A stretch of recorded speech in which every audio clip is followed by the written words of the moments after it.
Thanks, Governor. You heard briefly, ours was the traditional industry sector, and you heard originally from Susie, who talked about manufacturing, but the two other areas that we covered were agriculture and also construction and development.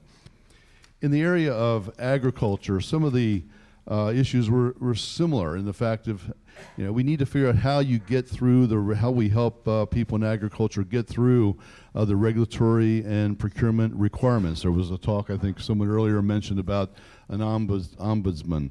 How do we do it? How do we put them so they're not competitively disadvantaged? How do you get one person to get them through the process, particularly while they're just trying to do their job? Agriculture is usually very small businesses, and it's tough for them to take away and get away from their current activities to try to move something through the process. So maybe creation of some sort of an interagency where there's a way to help the farmers out with these regulatory challenges.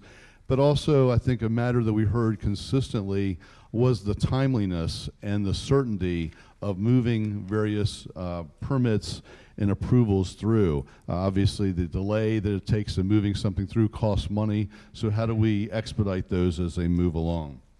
One concept that was approached in agriculture was the need to provide some seed or startup programs for farmers who are doing innovative techniques in their businesses, whether it be new technologies or farm diversification, things of that nature. We do have some money is available for that, but there needs to be an expansion of that as they move forward.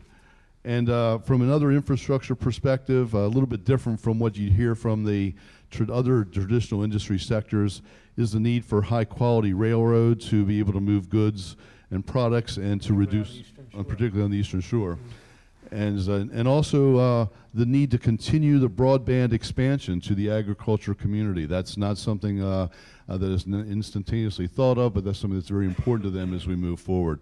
So I think that those were some of the keys that they looked at. And the focus, I think, in many of these groups dealt with regulatory, and I know it's a challenge for you, but how do we look at it from a balanced perspective, looking at the cost of what it costs to comply with the regulation versus the benefit of the compliance, and make sure we have a good balance as we move forward in all of our industries.